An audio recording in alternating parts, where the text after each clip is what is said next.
Sir ਇਹੀ ਗੱਲ ਕਿ ਕਿਉਂ ਛੱਡੀ ਬੀਜੇਪੀ।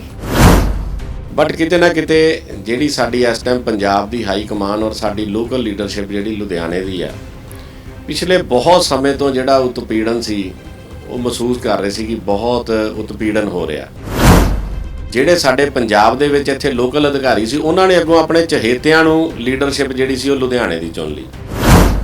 ਲੀਡਰਸ਼ਿਪ ਨੂੰ ਕਮ ਸੇ ਕਮ ਕਾਰਿਆਕਰਤਾ ਦੀ ਸੰਭਾਲ ਹੋਣੀ ਚਾਹੀਦੀ ਹੈ, ਕਾਰਿਆਕਰਤਾ ਦੀ ਪਹਿਚਾਣ ਹੋਣੀ ਚਾਹੀਦੀ ਹੈ ਕਿ ਕਿਹੜਾ ਕਾਰਿਆਕਰਤਾ ਕਿਹੜੀ ਜਗ੍ਹਾ ਦੇ ਉੱਤੇ ਡਿਜ਼ਰਵ ਕਰਦਾ, ਉਹਨੂੰ ਉਹਦਾ ਮਾਣ ਸਤਿਕਾਰ ਦੇਣਾ ਚਾਹੀਦਾ। ਜੇ ਕਿਸੇ ਪੰਜਾਬ ਦੇ ਅਧਿਕਾਰੀ ਨਾਲ ਗੱਲ ਕਰਦੇ ਸੀ ਜਿਹੜੇ ਲੋਕਲ ਬੈਠੇ ਆ, ਤਾਂ ਉਹ ਆਪਣੇ ਆਪ ਨੂੰ ਅਧਿਕਾਰੀ ਐਡੇ ਵੱਡੇ ਸਮਝਣ ਲੱਗ ਪਏ ਸੀ ਕਿ ਉਹ ਕਹਿੰਦੇ ਵੀ ਮੇਰੇ ਨਾਲ ਗੱਲ ਨਾ ਹੀ ਕਰੋ ਤੇ ਜ਼ਿਆਦਾ ਵਧੀਆ। ਦੇਖੋ, ਇਹ ਤਾਂ ਹੁਣ ਪ੍ਰਧਾਨ ਜੀ ਨੂੰ ਗੌਰ ਕਰਨਾ ਚਾਹੀਦਾ ਨਾ ਜੀ। ਉਸ ਦਿਨ ਅਸ਼ਵਨੀ ਜੀ ਜਿਸ ਦਿਨ ਆਏ ਸੀ, ਕਮਲ ਚੇਟਲੀ ਦੇ ਘਰੇ ਸਾਨੂੰ ਵੀ ਬੁਲਾਇਆ ਸੀ, ਤਾਂ ਮੈਂ ਉੱਥੇ ਹੱਥ ਜੋੜ ਕੇ ਇਹੀ ਪ੍ਰਾਰਥਨਾ ਕੀਤੀ ਸੀ ਕਿ ਕਾਰਿਆਕਰਤਾ ਦਾ ਮਾਣ ਸਨਮਾਨ ਜਿਹੜਾ ਉਹਨੂੰ ਰੱਖ ਲਓ। ਉਹ ਸਾਨੂੰ ਰੋਕਦੇ ਸੀ ਕਿ ਤੁਸੀਂ ਰੁਕ ਜਾਓ, ਨਾ ਜਾਓ, ਕਿਉਂਕਿ ਅਸੀਂ ਕਿਹਾ ਸੀ ਵੀ ਸਾਡਾ ਜਾਣਾ ਹੁਣ ਤੈਅ ਹੋ ਚੁੱਕਾ। ਬਟ ਜੇ ਬੀਜੇਪੀ ਚੋਂ ਗਏ ਆ ਤਾਂ ਬੜੇ ਦੁਖੀ ਮਨ ਦੇ ਨਾਲ ਜਾ ਰਹੇ ਆ। ਨਹੀਂ, ਬੀਜੇਪੀ ਪਾਰਟੀ ਨਾਲ ਕੋਈ ਵੀ ਨਾਰਾਜ਼ਗੀ ਨਹੀਂ ਹੈ ਜੀ, ਸਿਰਫ ਤੇ ਸਿਰਫ ਲੀਡਰਸ਼ਿਪ ਨਾਲ ਸਾਡੀ ਨਾਰਾਜ਼ਗੀ ਸੀਗੀ ਜੀ। ਬੀਜੇਪੀ ਨਾਲ ਕੋਈ ਵੀ ਕਿਸੇ ਤਰ੍ਹਾਂ ਦੀ ਨਾਰਾਜ਼ਗੀ। ਤੇ ਇਸ਼ੂਜ਼ ਰਿਜ਼ੋਲਵ ਕਿਉਂ ਨਹੀਂ ਹੋ ਰਹੇ? ਕਿਉਂਕਿ ਹੁਣ ਤਾਂ ਅਸ਼ਵਨੀ ਸ਼ਰਮਾ ਜੀ ਖੁਦ ਆਏ ਸੀ ਤੁਹਾਨੂੰ ਮਨਾਉਣ, ਫਿਰ ਵੀ ਇਸ਼ੂਜ਼ ਨਹੀਂ ਰਿਜ਼ੋਲਵ ਹੋ ਪਾਏ। ਬਹੁਤ ਲੇਟ ਜਿਹੜਾ ਉਹ ਕਦਮ ਚੱਕਿਆ ਗਿਆ। ਸ਼ਾਇਦ ਜੇ ਪਹਿਲਾਂ ਚੱਕਿਆ ਜਾਂਦਾ ਤਾਂ ਉਹਦੇ ਰਿਜ਼ਲਟ ਕੁਝ ਹੋਰ ਹੁੰਦੇ। ਪੰਜਾਬ ਲੀਡਰਸ਼ਿਪ ਜਿਹੜੀ ਹੈ ਉੱਥੇ ਫੀਡਬੈਕ ਸਹੀ ਦਿੰਦੀ ਨਹੀਂ। ਉਹ ਸਿਰਫ ਤੇ ਸਿਰਫ ਉੱਥੇ ਗੋਗੇ ਇੱਕੋ ਹੀ ਪੜ੍ਹੀ ਜਾਂਦੇ ਆ ਜੀ, ਬਿਲਕੁਲ ਠੀਕ ਹੈ ਪੰਜਾਬ ਦੇ ਹਾਲਾਤ, ਕੋਈ ਇਹੋ ਜਿਹੀ ਗੱਲ ਨਹੀਂ। ਉੱਥੇ ਜਿਹੜੇ ਕਿਸਾਨ ਬੈਠੇ ਆ ਉਹ ਨਕਲੀ ਬੈਠੇ ਆ। ਮੈਂ ਇਹਨਾਂ ਨੂੰ ਪੁੱਛਣਾ ਚਾਹੁੰਦਾ ਪੰਜਾਬ ਦੀ ਲੀਡਰਸ਼ਿਪ ਨੂੰ, ਜੇ ਤੁਸੀਂ ਕਹਿੰਦੇ ਹੋ ਉੱਥੇ ਉਹ ਨਕਲੀ ਕਿਸਾਨ ਬੈਠੇ ਆ, ਤੇ ਫਿਰ ਜਦੋਂ ਆਪਾਂ ਪਿੰਡਾਂ 'ਚ ਜਾਂਦੇ ਆ ਤੇ ਸ਼ਰਾਰਤਾਂ ਹੋ ਰਹੀਆਂ, ਤੇ ਫਿਰ ਇਹ ਅਸਲੀ ਕਿਸਾਨ। ਹੋਰ ਵੀ ਪਾਰਟੀਆਂ ਦੀ ਆਪਸ਼ਨ ਸੀ, ਕਾਂਗਰਸ ਸੀ, ਆਮ ਆਦਮੀ ਪਾਰਟੀ ਸੀ, ਸ਼੍ਰੋਮਣੀ ਅਕਾਲੀ ਦਲ ਹੀ ਕਿਉਂ? ਦੇਖੋ, ਇਸ ਤਰ੍ਹਾਂ ਜੀ, ਕਾਂਗਰਸ ਪਾਰਟੀ ਦੇ ਨਾਲ ਇੱਕ ਤਾਂ ਸਾਡੀ ਵਿਚਾਰਧਾਰਾ ਰਲਦੀ ਨਹੀਂ ਹੈ, ਤੇ ਆਮ ਆਦਮੀ ਪਾਰਟੀ ਵਾਲਿਆਂ ਨੇ ਪਤਾ ਨਹੀਂ ਕਿੰਨੇ ਕੁ ਚੱਕਰ ਮਾਰੇ ਆ ਜੀ। ਜੇ ਮਾੜੀ ਜੀ ਵੀ ਉਹਨਾਂ ਨੇ ਕੋਈ ਗੱਲ ਪੁੱਛਣੀ ਹੁੰਦੀ ਆ ਤਾਂ ਪਹਿਲਾਂ ਉਹ ਕਹਿੰਦੇ ਦਿੱਲੀ ਫੋਨ ਕਰ ਲਈਏ। ਸੁਖਬੀਰ ਸਿੰਘ ਬਾਦਲ ਜੀ ਦੀ ਇੱਕ ਗੱਲ ਤੋਂ ਮੈਂ ਬਹੁਤ ਪ੍ਰਭਾਵਿਤ ਸੀ ਕਿ ਲਾਸਟ 10 ਸਾਲ ਜਦੋਂ ਸਰਕਾਰ ਰਹੀ ਹੈ, ਉਹਨਾਂ ਦਾ ਜਿਹੜਾ ਵਿਜ਼ਨ ਹੈ ਉਹ ਡਿਵੈਲਪਮੈਂਟ ਦੇ ਪ੍ਰਤੀ ਬਹੁਤ ਹੈ। ਸਰਕਾਰ ਰਹੀ ਹੈ ਤਾਂ ਪੰਜਾਬ ਦੇ ਵਿੱਚ ਡਿਵੈਲਪਮੈਂਟ ਦੀ ਕੋਈ ਕਮੀ ਨਹੀਂ ਰਹੀ। ਬਿਜਲੀ ਸਰਪਲਸ ਕਰਤੀ, ਸੜਕਾਂ ਦਾ ਜਿਹੜਾ ਜਾਲ ਵਿਛ ਗਿਆ, LED ਲਾਈਟਾਂ ਲੱਗੀਆਂ। ਮੈਂ ਰਾਘਵ ਚੱਡਾ ਜੀ ਨੂੰ ਇਹ ਪੁੱਛਣਾ ਚਾਹੁੰਦਾ ਕਿ ਜਿੱਦਣ ਤੁਸੀਂ ਇੱਕ ਦਿਹਾੜੀ ਦੇ ਵਿੱਚ 6 ਫੋਨ ਜੋ ਅਨਿਲ ਜੋਸ਼ੀ ਜੀ ਨੂੰ ਕਰਦੇ ਸੀਗੇ ਵੀ ਭਾਈ ਆਮ ਆਦਮੀ ਪਾਰਟੀ ਜੁਆਇਨ ਕਰ ਲਓ, ਆਮ ਆਦਮੀ ਪਾਰਟੀ ਜੁਆਇਨ ਕਰ ਲਓ, ਉਦੋਂ ਬੀਜੇਪੀ ਦੀ ਬੀ ਟੀਮ ਉਹਨਾਂ ਨੂੰ ਨਜ਼ਰ ਨਹੀਂ ਸੀ ਆਉਂਦੀ। ਸੋ ਇਹ ਜਿਹੜੀਆਂ ਸਟੇਟਮੈਂਟਾਂ ਰਾਘਵ ਚੱਡਾ ਜੀ ਦੀਆਂ, ਇਹ ਬੇਤੁਕੀਆਂ ਔਰ ਬਕਵਾਸ ਸਟੇਟਮੈਂਟਾਂ। ਬੇਨਤੀ ਵੀ ਕਰਨਾ ਚਾਹੂੰਗਾ ਕਿ ਤੁਸੀਂ ਦਿੱਲੀ ਤੱਕ ਹੀ ਸੀਮਤ ਰਹਿਣਾ ਤੇ ਦਿੱਲੀ ਦਾ ਤੁਸੀਂ ਵਿਚਾਰ ਕਰੋ ਵੀ ਉਹਦੇ ਬਾਰੇ ਕੀ ਸੋਚਣਾ। ਮੈਂ ਐਵੇਂ ਜ਼ਿਆਦਾ ਆਪਾਂ ਨੂੰ ਗੱਲਾਂ ਕਰਨ ਦੀ ਲੋੜ ਨਹੀਂ ਹੈਗੀ। ਨਹੀਂ ਜੀ, ਇੱਥੇ ਕੋਈ ਵੀ ਸ਼ਫਲਿੰਗ ਜਿਹੜੀ ਆ ਉਹ ਟਿਕਟ ਲਈ ਨਹੀਂ ਕੀਤੀ ਗਈ, ਕਿਉਂਕਿ ਅਨਿਲ ਜੋਸ਼ੀ ਜੀ ਨਾਲ ਸਾਡਾ ਬਹੁਤ ਪੁਰਾਣਾ ਸਬੰਧ ਹੈ। ਖਬਰ ਦਿਨ ਪਰ ਦੇਖ ਰਹੇ तमाम ਦਰਸ਼ਕਾਂ ਦਾ ਮੈਂ ਏਕਤਾ ਸਿੰਘਲਾ ਸਵਾਗਤ ਕਰਦੀ ਹਾਂ। ਸਾਡੇ ਨਾਲ ਮੌਜੂਦ ਨੇ R D Sharma ji, BJP ਦਾ ਇੱਕ ਬਹੁਤ ਹੀ ਵੱਡਾ ਚਿਹਰਾ ਸੀ ਲੁਧਿਆਣੇ ਤੋਂ, ਸਾਬਕਾ ਮੇਅਰ ਵੀ ਰਹਿ ਚੁੱਕੇ ਨੇ ਤੇ ਕਾਉਂਸਲਰ ਵੀ ਰਹਿ ਚੁੱਕੇ ਨੇ, ਮਗਰ ਕੁਝ ਕਾਰਨਾਂ ਕਰਕੇ ਇਹਨਾਂ ਨੇ ਹੁਣ ਅਕਾਲੀ ਦਲ ਦੀ ਬਾਂਹ ਫੜ ਲਈ, ਕੌਮੀ ਮੀਤ ਪ੍ਰਧਾਨ ਦੇ ਅਹੁਦੇ ਤੇ ਨੇ। ਸਰ, ਸਵਾਗਤ ਹੈ ਤੁਹਾਡਾ। ਬਹੁਤ ਬਹੁਤ ਧੰਨਵਾਦ ਜੀ। ਸਰ ਇਹੀ ਗੱਲ ਕਿ ਕਿਉਂ ਛੱਡੀ ਬੀਜੇਪੀ ਕਿਉਂ ਛੱਡੀ, ਇਹ ਸਵਾਲ ਇਹਦੇ 'ਚ ਕੋਈ ਸ਼ੱਕ ਨਹੀਂ ਹੈ ਕਿ ਤੁਹਾਡਾ ਬਹੁਤ ਹੀ ਮੁਸ਼ਕਿਲ ਵੀ ਹੈ, ਕਿਉਂਕਿ ਬੀਜੇਪੀ ਨੂੰ ਛੱਡਣਾ ਬਹੁਤ ਮੁਸ਼ਕਿਲ ਵੀ ਲੱਗ ਰਿਹਾ ਸੀ ਔਰ ਮੁਸ਼ਕਿਲ ਹੈ ਵੀ ਸੀ। ਬਟ ਕਿਤੇ ਨਾ ਕਿਤੇ ਜਿਹੜੀ ਸਾਡੀ ਇਸ ਟਾਈਮ ਪੰਜਾਬ ਦੀ ਹਾਈ ਕਮਾਨ ਔਰ ਸਾਡੀ ਲੋਕਲ ਲੀਡਰਸ਼ਿਪ ਜਿਹੜੀ ਲੁਧਿਆਣੇ ਦੀ ਆ, ਪਿਛਲੇ ਬਹੁਤ ਸਮੇਂ ਤੋਂ ਜਿਹੜਾ ਉਤਪੀੜਨ ਸੀ ਉਹ ਮਹਿਸੂਸ ਕਰ ਰਹੇ ਸੀ ਕਿ ਬਹੁਤ ਉਤਪੀੜਨ ਹੋ ਰਿਹਾ। ਕਿਉਂਕਿ ਜਿਹੜੀ ਪੰਜਾਬ ਦੀ ਸਾਡੀ ਲੀਡਰਸ਼ਿਪ ਹੈ, ਉਹਨਾਂ ਨੇ ਲੋਕਲ ਲੀਡਰਸ਼ਿਪ ਐਸੀ ਚੁਣਤੀ ਵੀ ਉਹਨਾਂ ਨੇ ਅੱਗੋਂ ਜਿਹੜੇ ਸਾਡੇ ਪੰਜਾਬ ਦੇ ਵਿੱਚ ਇੱਥੇ ਲੋਕਲ ਅਧਿਕਾਰੀ ਸੀ, ਉਹਨਾਂ ਨੇ ਅੱਗੋਂ ਆਪਣੇ ਚਹੇਤਿਆਂ ਨੂੰ ਲੀਡਰਸ਼ਿਪ ਜਿਹੜੀ ਸੀ ਉਹ ਲੁਧਿਆਣੇ ਦੀ ਚੁਣ ਲਈ। ਲੀਡਰਸ਼ਿਪ ਚੁਣ ਲਈ, ਉਹਦੇ 'ਚ ਵੀ ਕੋਈ ਦਿੱਕਤ ਨਹੀਂ ਹੁੰਦੀ, ਬਟ ਲੀਡਰਸ਼ਿਪ ਨੂੰ ਕਮ ਸੇ ਕਮ ਕਾਰਿਆਕਰਤਾ ਦੀ ਸੰਭਾਲ ਹੋਣੀ ਚਾਹੀਦੀ ਹੈ, ਕਾਰਿਆਕਰਤਾ ਦੀ ਪਹਿਚਾਣ ਹੋਣੀ ਚਾਹੀਦੀ ਹੈ ਕਿ ਕਿਹੜਾ ਕਾਰਿਆਕਰਤਾ ਕਿਹੜੀ ਜਗ੍ਹਾ ਦੇ ਉੱਤੇ ਡਿਜ਼ਰਵ ਕਰਦਾ, ਉਹਨੂੰ ਉਹਦਾ ਮਾਣ ਸਤਿਕਾਰ ਦੇਣਾ ਚਾਹੀਦਾ। ਮੈਂ ਸਮਝਦਾ ਕਿ ਸਿਰਫ ਮਾਣ ਸਤਿਕਾਰ ਇੱਕ ਅਹੁਦੇ ਨਾਲ ਨਹੀਂ ਹੁੰਦਾ। ਮਾਣ ਸਤਿਕਾਰ, ਅਗਰ ਅਸੀਂ ਕਿਸੇ ਨੂੰ ਕੋਈ ਪਿਆਰ ਦੀ ਭਾਸ਼ਾ ਬੋਲਦੇ ਹਾਂ ਉਹ ਵੀ ਮਾਣ ਸਤਿਕਾਰ ਹੈ। ਅਗਰ ਆਪਾਂ ਕਿਸੇ ਦਾ ਕੋਈ ਆਏ ਦਾ ਆਓ ਭਗਤ ਇੱਜ਼ਤ ਮਾਣ ਕਰਦੇ ਹਾਂ ਤਾਂ ਉਹ ਵੀ ਸਤਿਕਾਰ ਹੈ। ਕੋਈ ਸਿਰਫ ਸਰਕਾਰ ਆਪਾਂ ਕੀ ਹੈ ਕਿ ਸਾਨੂੰ ਪ੍ਰਧਾਨ ਨਹੀਂ ਬਣਾਇਆ ਜਾਂ ਜਨਰਲ ਸੈਕਟਰੀ ਨਹੀਂ ਬਣਾਇਆ ਜਾਂ ਫਲਾਣਾ ਨਹੀਂ ਬਣਾਇਆ, ਉਹਨੂੰ ਮੈਂ ਸਤਿਕਾਰ ਨਹੀਂ ਕਹਿੰਦਾ, ਠੀਕ ਆ, ਉਹ ਇਹ ਪਾਰਟੀ ਦੇ ਪਲੇਟਫਾਰਮ ਹੁੰਦੇ ਆ ਕਿ ਇੱਕ ਅਹੁਦਾ ਦੇ ਕੇ ਕਿਸੇ ਵੀ ਇਨਸਾਨ ਤੋਂ ਕੋਈ ਕੰਮ ਕਰਵਾਉਣਾ। ਬਟ ਕਾਫੀ ਦੇਰ ਤੋਂ ਇਹ ਮਹਿਸੂਸ ਕਰ ਰਹੇ ਸੀਗੇ ਕਿ ਜਿਹੜੀ ਲੋਕਲ ਸਾਡੀ ਲੀਡਰਸ਼ਿਪ ਹੈ ਉਹਦੇ ਤੋਂ ਸਨਮਾਨ ਨਹੀਂ ਸੀ ਮਿਲ ਰਿਹਾ। ਇਸ ਕਰਕੇ ਕਿਤੇ ਨਾ ਕਿਤੇ ਇਹ ਸਟੈਪ ਜਿਹੜਾ ਉਹ ਚੱਕਣਾ ਪਿਆ। ਜੇ ਕਿਸੇ ਪੰਜਾਬ ਦੇ ਅਧਿਕਾਰੀ ਨਾਲ ਗੱਲ ਕਰਦੇ ਸੀ ਜਿਹੜੇ ਲੋਕਲ ਬੈਠੇ ਆ, ਤਾਂ ਉਹ ਆਪਣੇ ਆਪ ਨੂੰ ਅਧਿਕਾਰੀ ਐਡੇ ਵੱਡੇ ਸਮਝਣ ਲੱਗ ਪਏ ਸੀ ਕਿ ਉਹ ਕਹਿੰਦੇ ਵੀ ਮੇਰੇ ਨਾਲ ਗੱਲ ਨਾ ਹੀ ਕਰੋ ਤੇ ਜ਼ਿਆਦਾ ਵਧੀਆ। ਸਰ, ਪੰਜਾਬ 'ਚ ਆਪਾਂ ਪਿਛਲੇ ਦਿਨਾਂ ਤੋਂ ਦੇਖਦੇ ਆ ਰਹੇ ਕਿ ਬੀਜੇਪੀ ਦਾ ਵਿਰੋਧ ਚੱਲ ਰਿਹਾ ਹੈ। ਲੁਧਿਆਣਾ ਦੀ ਗੱਲ ਕਰੀਏ ਤਾਂ ਸਭ ਤੋਂ ਜ਼ਿਆਦਾ ਸ਼ਾਇਦ ਅਗਰ ਵਰਕਰਾਂ ਨੇ ਬੀਜੇਪੀ ਨੂੰ ਛੱਡਿਆ ਤਾਂ ਉਹ ਲੁਧਿਆਣਾ 'ਚੋਂ ਛੱਡਿਆ ਹੈ। ਫਿਰ ਵੀ ਇਸ ਵੱਲ ਧਿਆਨ ਨਹੀਂ ਦਿੱਤਾ ਜਾ ਰਿਹਾ ਵੀ ਕੀ ਕਾਰਨ ਹੈ ਕਿ ਜੋ ਲੁਧਿਆਣੇ ਦਾ ਵਰਕਰ ਛੱਡਦੇ ਰਹੇ, ਜਾਂ ਤਾਂ ਉਹ ਚੁੱਪ ਹੋ ਕੇ ਬੈਠ ਚੁੱਕਿਆ ਹੈ ਜਾਂ ਉਹਨੇ ਕੋਈ ਹੋਰ ਪਾਰਟੀ ਜੁਆਇਨ ਕਰ ਲਈ ਹੈ, ਤੁਸੀਂ ਵੀ ਕੋਈ ਹੋਰ ਪਾਰਟੀ ਜੁਆਇਨ ਕਰ ਲਈ ਹੈ। ਇਹ ਸਭ ਚੀਜ਼ਾਂ 'ਤੇ ਗੌਰ ਕਿਉਂ ਨਹੀਂ ਕੀਤੀ ਜਾ ਰਹੀ? ਦੇਖੋ, ਇਹ ਤਾਂ ਹੁਣ ਪ੍ਰਧਾਨ ਜੀ ਨੂੰ ਗੌਰ ਕਰਨਾ ਚਾਹੀਦਾ ਨਾ ਜੀ। ਉਸ ਦਿਨ ਅਸ਼ਵਨੀ ਜੀ ਜਿਸ ਦਿਨ ਆਏ ਸੀ, ਕਮਲ ਚੇਟਲੀ ਦੇ ਘਰੇ ਸਾਨੂੰ ਵੀ ਬੁਲਾਇਆ ਸੀ, ਤਾਂ ਮੈਂ ਉੱਥੇ ਹੱਥ ਜੋੜ ਕੇ ਇਹੀ ਪ੍ਰਾਰਥਨਾ ਕੀਤੀ ਸੀ ਕਿ ਕਾਰਿਆਕਰਤਾ ਦਾ ਮਾਣ ਸਨਮਾਨ ਜਿਹੜਾ ਉਹਨੂੰ ਰੱਖ ਲਓ। ਉਹ ਸਾਨੂੰ ਰੋਕਦੇ ਸੀ ਕਿ ਤੁਸੀਂ ਰੁਕ ਜਾਓ, ਨਾ ਜਾਓ, ਕਿਉਂਕਿ ਅਸੀਂ ਕਿਹਾ ਸੀ ਵੀ ਸਾਡਾ ਜਾਣਾ ਹੁਣ ਤੈਅ ਹੋ ਚੁੱਕਾ, ਕਿਉਂਕਿ ਅਸੀਂ ਕਿਸੇ ਨੂੰ ਅੱਗੇ ਜ਼ੁਬਾਨ ਕਰ ਚੁੱਕੇ ਹਾਂ। ਸਾਡਾ ਮਨ ਨਹੀਂ ਮੰਨ ਰਿਹਾ, ਮਨ ਦੁਖੀ ਹੈ ਜਾਣ ਲੱਗੇ, ਬਟ ਫਿਰ ਵੀ ਅਸੀਂ ਅੱਗੇ ਹੁਣ ਜ਼ੁਬਾਨ ਕਰ ਚੁੱਕੇ ਹਾਂ। ਬਟ ਤੁਹਾਨੂੰ ਇੱਕ ਬੇਨਤੀ ਜ਼ਰੂਰ ਕਰਦੇ ਹਾਂ ਕਿ ਜਿਹੜੇ ਪਿੱਛੇ ਕਾਰਿਆਕਰਤਾ ਸਾਡੇ ਹੈਗੇ ਜੇ, ਉਹਨਾਂ ਦਾ ਮਾਣ ਸਨਮਾਨ ਜਿਹੜਾ ਜੋ ਉਹਨਾਂ ਦਾ ਫਰਜ਼ ਬਣਦਾ ਪ੍ਰਧਾਨ ਦਾ, ਉਹ ਬਰਕਰਾਰ ਰੱਖ ਲਿਓ ਤਾਂ ਕਿ ਸਾਡਾ ਹੋਰ ਕਾਰਿਆਕਰਤਾ ਦਾ ਨੁਕਸਾਨ ਪਾਰਟੀ ਦਾ ਨਾ ਹੋਵੇ। ਸਰ, ਜੋ ਨਾਰਾਜ਼ਗੀ ਸੀ ਉਹ ਸਿਰਫ ਲੀਡਰਸ਼ਿਪ ਤੋਂ ਹੈ ਜਾਂ ਬੀਜੇਪੀ ਪਾਰਟੀ ਤੋਂ ਹੀ ਹੈ? ਨਹੀਂ, ਬੀਜੇਪੀ ਪਾਰਟੀ ਨਾਲ ਕੋਈ ਵੀ ਨਾਰਾਜ਼ਗੀ ਨਹੀਂ ਹੈ ਜੀ, ਸਿਰਫ ਤੇ ਸਿਰਫ ਲੀਡਰਸ਼ਿਪ ਨਾਲ ਸਾਡੀ ਨਾਰਾਜ਼ਗੀ ਸੀਗੀ ਜੀ। ਬੀਜੇਪੀ ਨਾਲ ਕੋਈ ਵੀ ਕਿਸੇ ਤਰ੍ਹਾਂ ਦੀ ਨਾਰਾਜ਼ਗੀ ਨਹੀਂ ਸੀ। ਸਰ, ਪੰਜਾਬ ਪ੍ਰਧਾਨ ਆਏ ਸੀ ਬੀਜੇਪੀ ਤੋਂ, ਤੁਹਾਨੂੰ ਮਨਾਉਣ ਆਏ ਸੀ ਤੇ ਨਾਲ ਜ਼ਿਲ੍ਹਾ ਪ੍ਰਧਾਨ ਵੀ ਉਹਨਾਂ ਦੇ ਨਾਲ ਮੌਜੂਦ ਸੀ, ਤੇ ਉਸ ਟਾਈਮ ਤੁਸੀਂ ਸਵਾਲ ਨਹੀਂ ਉਠਾਏ ਕਿ ਵੀ ਜੋ ਲੀਡਰਸ਼ਿਪ ਹੈ ਉਹ ਸਾਨੂੰ ਸਹੀ ਨਹੀਂ ਲੱਗ ਰਹੀ?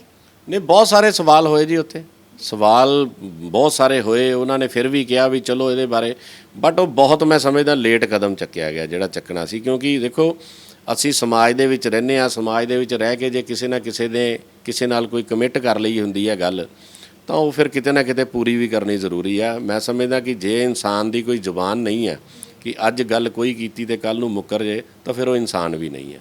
ਤੇ ਇਸ਼ੂਜ਼ ਰਿਜ਼ੋਲਵ ਕਿਉਂ ਨਹੀਂ ਹੋ ਰਹੇ? ਕਿਉਂਕਿ ਹੁਣ ਤਾਂ ਅਸ਼ਵਨੀ ਸ਼ਰਮਾ ਜੀ ਖੁਦ ਆਏ ਸੀ ਤੁਹਾਨੂੰ ਮਨਾਉਣ, ਫਿਰ ਵੀ ਇਸ਼ੂਜ਼ ਨਹੀਂ ਰਿਜ਼ੋਲਵ ਹੋ ਪਾਏ। ਨਹੀਂ, ਚਲੋ ਇਹ ਇਸ ਤਰ੍ਹਾਂ ਸੀ ਨਾ, ਮੈਂ ਤੁਹਾਨੂੰ ਦੱਸਿਆ ਕਿ ਬਹੁਤ ਲੇਟ ਆਏ। ਜਿਸ ਤਰ੍ਹਾਂ ਕਮਲ ਜੀ ਨੇ ਵੀ ਉਦੋਂ ਬੋਲਿਆ ਕਿ ਦੇਰ ਆਏ ਦਰੁਸਤ ਆਏ, ਪਰ ਚਲੋ ਸ਼ੁਕਰ ਹੈ ਪ੍ਰਧਾਨ ਜੀ ਘਰ ਤਾਂ ਆਏ। ਬਹੁਤ ਲੇਟ ਜਿਹੜਾ ਕਦਮ ਚੱਕਿਆ ਗਿਆ। ਸ਼ਾਇਦ ਜੇ ਪਹਿਲਾਂ ਚੱਕਿਆ ਜਾਂਦਾ ਤਾਂ ਉਹਦੇ ਰਿਜ਼ਲਟ ਕੁਝ ਹੋਰ ਹੁੰਦੇ। ਸਰ, ਜੋ ਇਸ ਟਾਈਮ ਦੀ ਸਿਚੁਏਸ਼ਨ ਚੱਲ ਰਹੀ ਹੈ ਬੀਜੇਪੀ ਦੀ ਪੰਜਾਬ 'ਚ, ਕਿ ਸੈਂਟਰ ਨੂੰ ਨਹੀਂ ਦਿਖਾਈ ਦੇ ਰਿਹਾ, ਬੀਜੇਪੀ ਨੂੰ ਨਹੀਂ ਦਿਖਾਈ ਦੇ ਰਿਹਾ ਕਿ ਪੰਜਾਬ ਦੇ ਹਾਲਾਤ ਕੀ ਹੋ ਰਹੇ ਨੇ? ਤੁਹਾਨੂੰ ਦੱਸਿਆ ਨਾ ਜੀ, ਜਿਹੜੀ ਲੋਕਲ ਲੀਡਰਸ਼ਿਪ ਹੈ ਸਹੀ ਫੀਡਬੈਕ ਹੀ ਨਹੀਂ ਸੀ ਉੱਥੇ ਦੇ ਰਹੀ। ਮੈਨੂੰ ਉਸ ਦਿਨ ਦੁਸ਼ਯੰਤ ਗੌਤਮ ਜਿਸ ਦਿਨ ਜੁਆਇਨ ਕਰਨਾ ਸੀਗਾ ਸ਼੍ਰੋਮਣੀ ਅਕਾਲੀ ਦਲ ਨੂੰ, ਉਸ ਦਿਨ ਇੱਕ ਦਿਨ ਪਹਿਲਾਂ ਦੁਸ਼ਯੰਤ ਗੌਤਮ ਜੀ ਦਾ ਵੀ ਫੋਨ ਆਇਆ ਬਈ ਤੁਸੀਂ ਮੇਰੇ ਨਾਲ ਗੱਲ ਕਰਦੇ। ਬਟ ਚਲੋ ਇੱਕ ਦੋ ਵਾਰੀ ਰਾਬਤਾ ਕਰਨ ਦੀ ਕੋਸ਼ਿਸ਼ ਵੀ ਕੀਤੀ, ਪਰ ਕੋਈ ਹੱਲ ਨਹੀਂ ਹੋਇਆ ਉਹਨਾਂ ਗੱਲਾਂ ਦਾ। ਤਾਂ ਇਸ ਕਰਕੇ ਪੰਜਾਬ ਲੀਡਰਸ਼ਿਪ ਜਿਹੜੀ ਹੈ ਉੱਥੇ ਫੀਡਬੈਕ ਸਹੀ ਦਿੰਦੀ ਨਹੀਂ। ਉਹ ਸਿਰਫ ਤੇ ਸਿਰਫ ਉੱਥੇ ਗੋਗੇ ਇੱਕੋ ਹੀ ਪੜ੍ਹੀ ਜਾਂਦੇ ਆ ਜੀ, ਬਿਲਕੁਲ ਠੀਕ ਹੈ ਪੰਜਾਬ ਦੇ ਹਾਲਾਤ, ਕੋਈ ਇਹੋ ਜਿਹੀ ਗੱਲ ਨਹੀਂ। ਉੱਥੇ ਜਿਹੜੇ ਕਿਸਾਨ ਬੈਠੇ ਆ ਉਹ ਨਕਲੀ ਬੈਠੇ ਆ। ਮੈਂ ਇਹਨਾਂ ਨੂੰ ਪੁੱਛਣਾ ਚਾਹੁੰਦਾ ਪੰਜਾਬ ਦੀ ਲੀਡਰਸ਼ਿਪ ਨੂੰ, ਜੇ ਤੁਸੀਂ ਕਹਿੰਦੇ ਉੱਥੇ ਉਹ ਨਕਲੀ ਕਿਸਾਨ ਬੈਠੇ ਆ, ਤੇ ਫਿਰ ਜਦੋਂ ਆਪਾਂ ਪਿੰਡਾਂ 'ਚ ਜਾਂਦੇ ਆ ਤੇ ਸ਼ਰਾਰਤਾਂ ਹੋ ਰਹੀਆਂ, ਤੇ ਫਿਰ ਇਹ ਅਸਲੀ ਕਿਸਾਨ ਹੈ ਕਿ? ਬੀਜੇਪੀ ਨੂੰ ਤਾਂ ਕਾਫੀ ਵਿਰੋਧ ਦਾ ਸਾਹਮਣਾ ਕਰਨਾ ਪੈ ਰਿਹਾ, ਬਟ ਬੀਜੇਪੀ ਦੇ ਨਾਲ ਨਾਲ ਸ਼੍ਰੋਮਣੀ ਅਕਾਲੀ ਦਲ ਨੂੰ ਵੀ ਉਸ ਵਿਰੋਧ ਦਾ ਸਾਹਮਣਾ ਕਰਨਾ ਪੈ ਰਿਹਾ। ਦੇਖੋ, ਸ਼੍ਰੋਮਣੀ ਅਕਾਲੀ ਦਲ ਦੇ ਵਿੱਚ ਮੈਂ ਇੱਕ ਸਿਫਤ ਕਰੂੰਗਾ। ਉਹ ਕੀ ਹੈ ਕਿ ਉਸ ਦਿਨ ਮੈਂ ਖੁਦ ਦੇਖੀ ਹੈ ਕਿ ਵੀਡੀਓ ਇੱਕ ਸਰਦਾਰ ਸੁਖਬੀਰ ਸਿੰਘ ਬਾਦਲ ਜੀ ਨੇ ਕਿ ਖੜੇ ਹੋ ਕੇ ਕਿਸਾਨਾਂ ਦੇ ਨਾਲ ਰੂਬਰੂ ਗੱਲਾਂ ਕੀਤੀਆਂ, ਉਹਨਾਂ ਨੂੰ ਕਲੈਰੀਫਾਈ ਕੀਤਾ ਵੀ ਇਸ ਤਰ੍ਹਾਂ ਨਹੀਂ, ਇਸ ਤਰ੍ਹਾਂ ਇਹ ਪੁਆਇੰਟ ਹੋਏ ਆ। ਤਾਂ ਮੈਂ ਇਹ ਸਮਝਦਾ ਕਿ ਅਗਰ ਕਿਸੇ ਵੀ ਪ੍ਰੋਬਲਮ ਨੂੰ ਫੇਸ ਕਰਨ ਦੀ ਕਿਸੇ 'ਚ ਹਿੰਮਤ ਹੈ ਤਾਂ ਇਹਦਾ ਮਤਲਬ ਉਹ ਬੰਦਾ ਸੱਚਾ ਤਾਂ ਫੇਸ ਕਰ ਰਿਹਾ। ਜੇ ਉਹ ਸੱਚ ਨਾ ਹੋਵੇ ਤਾਂ ਫੇਸ ਨਾ ਕਰ ਪਾਵੇ। ਸਰ, ਹੋਰ ਵੀ ਪਾਰਟੀਆਂ ਦੀ ਆਪਸ਼ਨ ਸੀ, ਕਾਂਗਰਸ ਸੀ, ਆਮ ਆਦਮੀ ਪਾਰਟੀ ਸੀ, ਸ਼੍ਰੋਮਣੀ ਅਕਾਲੀ ਦਲ ਹੀ ਕਿਉਂ? ਦੇਖੋ, ਇਸ ਤਰ੍ਹਾਂ ਜੀ, ਕਾਂਗਰਸ ਪਾਰਟੀ ਦੇ ਨਾਲ ਇੱਕ ਤਾਂ ਸਾਡੀ ਵਿਚਾਰਧਾਰਾ ਰਲਦੀ ਨਹੀਂ ਹੈ। ਨੰਬਰ 2, ਜਿਹੜੀ ਰਹੀ ਆਮ ਆਦਮੀ ਪਾਰਟੀ ਦਾ ਕੋਈ ਵੀ ਡਿਸੀਜਨ ਹੈ ਉਹ ਦਿੱਲੀੋਂ ਆਉਣਾ ਵਾ। ਕੋਈ ਵੀ ਇੱਥੇ ਮੇਰਾ ਖਿਆਲ ਹੈ ਇੱਕ ਛੋਟੇ ਤੋਂ ਛੋਟਾ ਵੀ ਡਿਸੀਜਨ ਹੁੰਦਾ ਨਾ, ਇੱਥੇ ਆਮ ਆਦਮੀ ਪਾਰਟੀ ਵਾਲਿਆਂ ਨੇ ਪਤਾ ਨਹੀਂ ਕਿੰਨੇ ਕੁ ਚੱਕਰ ਮਾਰੇ ਆ ਜੀ। ਜੇ ਮਾੜੀ ਜੀ ਵੀ ਉਹਨਾਂ ਨੇ ਕੋਈ ਗੱਲ ਪੁੱਛਣੀ ਹੁੰਦੀ ਆ ਤਾਂ ਪਹਿਲਾਂ ਉਹ ਕਹਿੰਦੇ ਦਿੱਲੀ ਫੋਨ ਕਰ ਲਈਏ। ਤੇ ਜੇ ਛੋਟੇ ਛੋਟੇ ਡਿਸੀਜਨਾਂ ਲਈ ਦਿੱਲੀ ਵੱਲ ਨੂੰ ਦੇਖਣਾ ਪੈਂਦਾ, ਤੇ ਕੱਲ੍ਹ ਨੂੰ ਤਾਂ ਪੰਜਾਬ ਚਲਾਉਣ ਲਈ ਤਾਂ ਬਹੁਤ ਵੱਡੇ ਵੱਡੇ ਡਿਸੀਜਨ ਲੈਣੇ ਪੈਣੇ। ਤਾਂ ਉਹ ਮੈਂ ਸਮਝਦਾ ਕਿ ਇੱਕ ਰੀਜਨਲ ਪਾਰਟੀ ਜਿਹੜੀ ਆ ਉਹੀ ਇੱਥੇ ਦੀ ਇਸ ਨੂੰ ਹੱਲ ਕਰ ਸਕਦੀ ਹੈ। ਔਰ ਕਿਤੇ ਨਾ ਕਿਤੇ ਮਨ ਦੇ ਵਿੱਚ ਇਹ ਵੀ ਸੀ ਕਿ ਭਾਰਤੀ ਜਨਤਾ ਪਾਰਟੀ ਦੇ ਨਾਲ 25-30 ਸਾਲ ਤੋਂ ਪੁਰਾਣਾ ਰਿਸ਼ਤਾ ਸੀਗਾ, ਔਰ ਕਿਤੇ ਨਾ ਕਿਤੇ ਜਿਹੜੀ ਬੀਜੇਪੀ ਅਲੱਗ ਹੋ ਗਈ ਸੀਗੀ ਵੀ ਇਹ ਸਾਂਝ ਦੁਬਾਰਾ ਜਿਹੜੀ ਹੈ ਆਪਣੇ ਹਿੰਦੂ ਸਿੱਖ ਦੀ ਜਿਹੜੀ ਸਾਂਝ ਸੀ, ਇਸ ਸਾਂਝ ਨੂੰ ਵੀ ਆਪਾਂ ਕਾਇਮ ਰੱਖੀਏ। ਔਰ ਜਿਹੜਾ ਭਾਈਚਾਰਾ ਸਾਡਾ ਸਮਾਜ ਦਾ ਇਹ ਬਣਿਆ ਹੋਇਆ ਪੰਜਾਬ ਦੇ ਵਿੱਚ, ਇਹ ਜ਼ਰੂਰ ਕਾਇਮ ਰਵੇ। ਲੋਕਾਂ ਦੇ ਵਿੱਚ ਇੱਕ ਮੈਸੇਜ ਰਵੇ ਕਿ ਪਾਰਟੀਆਂ ਭਾਵੇਂ ਵੱਖ ਹੋ ਗਈਆਂ ਪਰ ਹਿੰਦੂ ਸਿੱਖ ਦਾ ਭਾਈਚਾਰਾ ਜਿਹੜਾ ਉਹ ਅਲੱਗ ਨਹੀਂ ਹੋਇਆ। ਔਰ ਉਹਦੇ 'ਚ ਤਾਂ ਬਹੁਤ ਸਾਰਾ ਉਹਨਾਂ ਨੇ ਹੁਣ ਦਲਿਤ ਸਮਾਜ ਨੂੰ ਵੀ ਮਾਣ ਦਿੱਤਾ ਕਿ ਡਿਪਟੀ ਸੀਐਮ ਜਿਹੜਾ ਵਾ ਉਹ ਦਲਿਤ ਸਮਾਜ ਦੇ ਵਿੱਚੋਂ ਹੋਏਗਾ, ਔਰ ਇੱਕ ਹਿੰਦੂ ਸਮਾਜ ਦੇ ਵਿੱਚੋਂ ਉਹਨਾਂ ਨੇ ਕਿਹਾ ਕਿ ਡਿਪਟੀ ਸੀਐਮ ਹੋਏਗਾ। ਤਾਂ ਇਹ ਇੱਕ ਗੁਲਦਸਤਾ ਤਿਆਰ ਜਿਹੜਾ ਹੋਇਆ, ਇਹ ਮਨ ਦੇ ਵਿੱਚ ਇਹ ਗੱਲ ਆਈ ਸਾਰਿਆਂ ਦੇ ਕਿ ਇੱਕ ਜਿਹੜਾ ਗੁਲਦਸਤਾ ਤਿਆਰ ਕਰਨ ਜਾ ਰਿਹਾ ਕਿ ਦਲਿਤਾਂ ਨੂੰ ਵੀ ਨਾਲ ਲੈ ਕੇ, ਹਰ ਵਰਗ ਨੂੰ ਨਾਲ ਲੈ ਕੇ ਔਰ ਹਿੰਦੂ ਵਰਗ ਨੂੰ ਵੀ ਨਾਲ ਲੈ ਕੇ ਤਾਂ ਇਹੀ ਪਾਰਟੀ ਜੁਆਇਨ ਕੀਤੀ ਜਾਵੇ, ਤਾਂ ਜੋ ਜਿਹੜਾ ਪੰਜਾਬ ਦਾ ਭਾਈਚਾਰਾ, ਜਿਹੜਾ ਪੰਜਾਬ ਦੇ ਵਿੱਚ ਆਉਣ ਵਾਲੇ ਸਮੇਂ ਦੀ ਡਿਵੈਲਪਮੈਂਟ ਹੈ, ਉਹ ਆਪਾਂ ਤਾਂ ਹੀ ਕਰ ਸਕਦੇ ਹਾਂ ਅਗਰ ਸ਼ਾਂਤੀ ਰਹੇਗੀ ਇੱਥੇ। ਮਤਲਬ ਆਈਡੀਓਲੋਜੀ ਤੋਂ ਪ੍ਰਭਾਵਿਤ ਹੋਏ ਤੁਸੀਂ ਸੁਖਬੀਰ ਸਿੰਘ ਬਾਦਲ? ਇੱਕ ਸੁਖਬੀਰ ਸਿੰਘ ਬਾਦਲ ਜੀ ਦੀ ਇੱਕ ਗੱਲ ਤੋਂ ਮੈਂ ਬਹੁਤ ਪ੍ਰਭਾਵਿਤ ਸੀ ਕਿ ਲਾਸਟ 10 ਸਾਲ ਜਦੋਂ ਸਰਕਾਰ ਰਹੀ ਹੈ, ਅਸੀਂ ਵੀ ਤੀਸਰੀ ਟਰਮ ਕਾਉਂਸਲਰ ਹਾਂ ਔਰ ਲੋਕਾਂ ਕੋਲੋਂ ਵੋਟਾਂ ਜਦੋਂ ਮੰਗੀ ਦੀਆਂ ਤਾਂ ਇਹ ਗੱਲ ਕਰਕੇ ਮੰਗੀ ਦੀਆਂ ਜੇ ਕੰਮ ਕੀਤਾ ਤਾਂ ਵੋਟ ਪਾ ਦਿਓ, ਜੇ ਕੰਮ ਨਹੀਂ ਕੀਤਾ ਤਾਂ ਵੋਟ ਨਾ ਪਾਈਓ। ਉਹਨਾਂ ਦੀ ਇਸ ਗੱਲ ਤੋਂ ਮੈਂ ਬਹੁਤ ਪ੍ਰਭਾਵਿਤ ਹਾਂ ਕਿ ਉਹਨਾਂ ਦਾ ਜਿਹੜਾ ਵਿਜ਼ਨ ਹੈ ਉਹ ਡਿਵੈਲਪਮੈਂਟ ਦੇ ਪ੍ਰਤੀ ਬਹੁਤ ਹੈ ਕਿ ਪੰਜਾਬ, ਤੁਸੀਂ ਦੇਖਿਆ ਨਾ ਕਿ 10 ਸਾਲ ਜਦੋਂ ਸਰਕਾਰ ਰਹੀ ਹੈ ਤਾਂ ਪੰਜਾਬ ਦੇ ਵਿੱਚ ਡਿਵੈਲਪਮੈਂਟ ਦੀ ਕੋਈ ਕਮੀ ਨਹੀਂ ਰਹੀ। ਬਿਜਲੀ ਸਰਪਲਸ ਕਰਤੀ, ਸੜਕਾਂ ਦਾ ਜਿਹੜਾ ਜਾਲ ਵਿਛ ਗਿਆ, LED ਲਾਈਟਾਂ ਲੱਗੀਆਂ, ਹੋਰ ਬਹੁਤ ਸਾਰੇ ਅੱਜ ਜੇ ਆਪਾਂ ਲੁਧਿਆਣੇ ਤੋਂ ਚੰਡੀਗੜ੍ਹ ਜਾਂਦੇ ਹਾਂ ਤਾਂ ਜਿਹੜੀ ਡਬਲ ਸੜਕ ਹੋਈ ਹੈ ਉਹ ਵੀ ਸੁਖਬੀਰ ਸਿੰਘ ਬਾਦਲ ਜੀ ਦੀ ਹੋਰਾਂ ਦੀ ਦੇਣ ਹੈ, ਸੈਂਟਰ ਸਰਕਾਰ ਦੇ ਨਾਲ ਮਿਲ ਕੇ। ਤਾਂ ਇਹਨਾਂ ਗੱਲਾਂ ਤੋਂ ਵੀ ਪ੍ਰਭਾਵਿਤ ਸੀ ਕਿਉਂਕਿ ਆਪਾਂ ਤਾਂ ਲੋਕਾਂ ਦੇ ਕੰਮ ਕਰਨੇ ਆ ਔਰ ਅਸੀਂ ਕਿਸੇ ਲਾਲਚ ਦੇ ਵਿੱਚ ਕੰਮ ਨਹੀਂ ਕਰਨੇ, ਕਿਉਂਕਿ ਤੀਸਰੀ ਟਰਮ ਕਾਉਂਸਲਰ ਦੀ ਆ, ਇੱਕ ਵਾਰੀ ਡਿਪਟੀ ਮੇਅਰ ਵੀ ਰਹਿ ਲਏ ਆ ਔਰ ਲੋਕਾਂ ਦੇ ਇਹੀ ਭਾਵਨਾ ਸੀ ਕਿ ਲੋਕਾਂ ਦੇ ਕੰਮ ਕਰਨੇ ਆ। ਔਰ ਪ੍ਰਮਾਤਮਾ ਪਾਰਟੀ ਨੇ ਹੁਣ ਕੌਮੀ ਮੀਤ ਪ੍ਰਧਾਨ ਵੀ ਬਣਾਇਆ, ਤਾਂ ਇਸ ਪਲੇਟਫਾਰਮ ਦੇ ਉੱਤੇ ਰਹਿ ਕੇ ਵੀ ਲੋਕਾਂ ਦੇ ਭਲੇ ਦੇ ਲਈ ਜੋ ਹੋ ਸਕਦਾ ਹੋਏਗਾ ਉਹ ਕਰਾਂਗੇ। ਸਰ, ਕੱਲ ਰਾਘਵ ਚੱਡਾ ਜੀ ਲਾਈਵ ਆਏ, ਉਹਨਾਂ ਨੇ ਇਲਜ਼ਾਮ ਲਗਾਏ ਨੇ, ਇੱਕ ਤਰ੍ਹਾਂ ਆਪਾਂ ਕਹਿ ਸਕਦੇ ਹਾਂ ਕਿ ਜੋ ਅਕਾਲੀ ਦਲ 'ਚ ਬੀਜੇਪੀ ਵੱਲੋਂ ਸ਼ਾਮਿਲ ਹੋ ਰਹੇ ਨੇ ਉਹ ਬੀਜੇਪੀ ਦੀ ਹੀ ਬੀ ਟੀਮ ਹੈ। ਕੀ ਕਹਿਣਾ ਚਾਹੋਗੇ ਇਸ ਦੇ ਬਾਰੇ? ਦੇਖੋ, ਬੀਜੇਪੀ ਦੀ ਬੀ ਟੀਮ ਜਾਂ ਏ ਟੀਮ ਕਹਿਣਾ ਚੱਡਾ ਜੀ ਲਈ ਬਹੁਤ ਗਲਤ ਗੱਲ ਹੈ। ਨੋ ਡਾਊਟ ਹੈ ਕਿ ਜਾਂ ਅਸੀਂ ਬੀਜੇਪੀ 'ਚੋਂ ਹੀ ਰਹੇ ਹਾਂ, ਬਟ ਜੇ ਬੀਜੇਪੀ 'ਚੋਂ ਗਏ ਹਾਂ ਤਾਂ ਬੜੇ ਦੁਖੀ ਮਨ ਦੇ ਨਾਲ ਜਾ ਰਹੇ ਹਾਂ।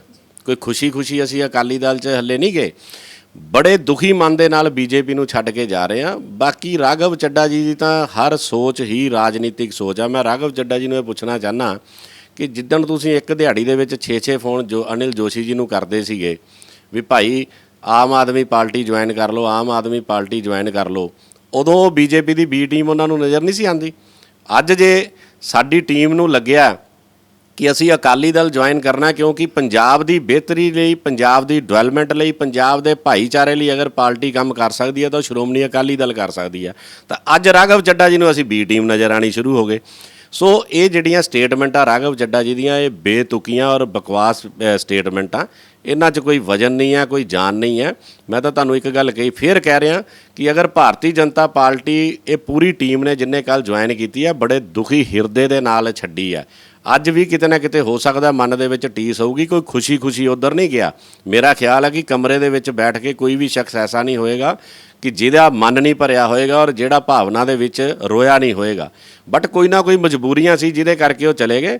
ਇਹ ਰਾਘਵ ਚੱਡਾ ਜੀ ਦਾ ਕਹਿਣਾ ਮੈਂ ਸਮਝਦਾ ਕਿ ਬਿਲਕੁਲ ਫਜ਼ੂਲ ਹੈ। ਮੈਂ ਉਹਨਾਂ ਨੂੰ ਇੱਕ ਬੇਨਤੀ ਵੀ ਕਰਨਾ ਚਾਹੂੰਗਾ ਕਿ ਤੁਸੀਂ ਦਿੱਲੀ ਤੱਕ ਹੀ ਸੀਮਤ ਰਹਿਣਾ ਅਤੇ ਦਿੱਲੀ ਦਾ ਤੁਸੀਂ ਵਿਚਾਰ ਕਰੋ ਵੀ ਉਹਦੇ ਬਾਰੇ ਕੀ ਸੋਚਣਾ ਵਾ। ਐਵੇਂ ਜ਼ਿਆਦਾ ਆਪਾਂ ਨੂੰ ਗੱਲਾਂ ਕਰਨ ਦੀ ਲੋੜ ਨਹੀਂ ਹੈਗੀ। ਸਰ, ਸੈਂਟਰ ਦੇ ਵਿੱਚ ਮੋਦੀ ਗਵਰਨਮੈਂਟ ਨੂੰ ਸਪੋਰਟ ਰਹੇਗੀ ਤੁਹਾਡੀ? ਦੇਖੋ, ਇਸ ਤਰ੍ਹਾਂ ਮੈਂ ਤਾਂ ਤੁਹਾਨੂੰ ਪਹਿਲਾਂ ਇਹ ਗੱਲ ਕਹੀ ਹੈ ਕਿ ਭਾਰਤੀ ਜਨਤਾ ਪਾਰਟੀ ਦੇ ਵਿੱਚ ਭਾਰਤੀ ਜਨਤਾ ਪਾਰਟੀ ਮਾੜੀ ਨਹੀਂ ਹੈ। ਅਸੀਂ 25 ਸਾਲ ਉੱਥੇ ਲਗਾਏ, ਆਪਣਾ ਜੀਵਨ ਲਗਾਇਆ, ਨਾ ਹੀ ਅਸੀਂ ਉਹਨੂੰ ਮਾੜਾ ਕਵਾਂਗੇ ਕਿਉਂਕਿ ਜਿਸ ਘਰ ਦੇ ਵਿੱਚੋਂ ਇਨਸਾਨ ਆਇਆ ਜਾਂ ਜਿਸ ਘਰ ਦੇ ਵਿੱਚ ਬੈਠ ਕੇ ਖਾਧਾ ਉਹਨੂੰ ਕਦੀ ਮਾੜਾ ਨਹੀਂ ਕਹਿਣਾ ਚਾਹੀਦਾ।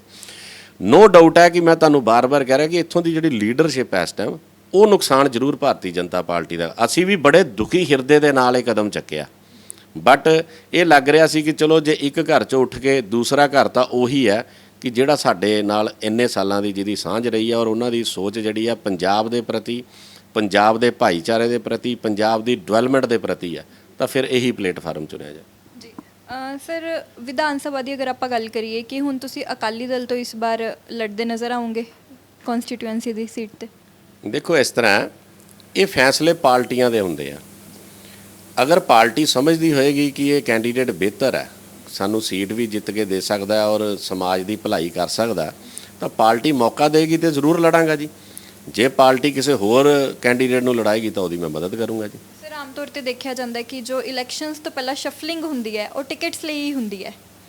ਨਹੀਂ ਜੀ, ਇੱਥੇ ਕੋਈ ਵੀ ਸ਼ਫਲਿੰਗ ਜਿਹੜੀ ਆ ਉਹ ਟਿਕਟ ਲਈ ਨਹੀਂ ਕੀਤੀ ਗਈ, ਕਿਉਂਕਿ ਅਨਿਲ ਜੋਸ਼ੀ ਜੀ ਨਾਲ ਸਾਡਾ ਬਹੁਤ ਪੁਰਾਣਾ ਸਬੰਧ ਹੈ ਔਰ ਅਨਿਲ ਜੋਸ਼ੀ ਜੀ ਨੇ ਅਗਰ ਕੋਈ ਸ਼ਫਲਿੰਗ ਕੀਤੀ ਹੈ ਤਾਂ ਉਹ ਟਿਕਟ ਲਈ ਨਹੀਂ ਕੀਤੀ। ਉਹਨਾਂ ਦੀ ਇੱਕੋ ਇੱਕ ਸੋਚ ਹੈ ਕਿ ਪੰਜਾਬ ਦੀ ਤਰੱਕੀ ਕਿਸ ਢੰਗ ਨਾਲ ਹੋ ਸਕਦੀ, ਪੰਜਾਬ ਦਾ ਭਾਈਚਾਰਾ ਕਿਸ ਢੰਗ ਨਾਲ ਕਾਇਮ ਰਹਿ ਸਕਦਾ, ਔਰ ਸਾਡੀ ਸੋਚ ਵੀ ਉਹਨਾਂ ਦੀ ਸੋਚ ਦੇ ਨਾਲ ਰਲਦੀ ਹੈ। ਬੀਜੇਪੀ ਔਰ ਅਕਾਲੀ ਦਲ ਨੂੰ ਕਿੱਥੇ ਦੇਖਦੇ ਹੋ ਆਉਣ ਵਾਲੇ ਇਲੈਕਸ਼ਨਸ ਦੇ ਵਿੱਚ? ਦੇਖੋ ਇਸ ਤਰ੍ਹਾਂ ਮੈਂ ਇਹਦੇ 'ਚ ਕੋਈ ਸ਼ੱਕ ਨਹੀਂ ਕਿ ਆਉਣ ਵਾਲੇ ਸਮੇਂ ਦੇ ਵਿੱਚ ਡਿਵੈਲਪਮੈਂਟ ਨੂੰ ਲੈ ਕੇ, ਭਾਈਚਾਰੇ ਨੂੰ ਲੈ ਕੇ ਔਰ ਇਹ ਜਿਹੜਾ ਇੱਕ ਗੁਲਦਸਤਾ ਤਿਆਰ ਹੋਇਆ, ਇਹ ਸ਼੍ਰੋਮਣੀ ਅਕਾਲੀ ਦਲ ਔਰ ਬੀਐਸਪੀ ਦੀ ਸਰਕਾਰ ਬਣਨ ਜਾ ਰਹੀ ਹੈ। ਇਹਦੇ 'ਚ ਕੋਈ ਸ਼ੱਕ ਵਾਲੀ ਗੱਲ ਨਹੀਂ ਹੈ ਔਰ ਸਰਕਾਰ ਜਿਹੜੀ 2022 ਦੇ ਵਿੱਚ ਹੈ ਉਹ ਸ਼੍ਰੋਮਣੀ ਅਕਾਲੀ ਦਲ ਔਰ ਬੀਐਸਪੀ ਦੀ ਹੀ ਇੱਥੇ ਬਣੇਗੀ।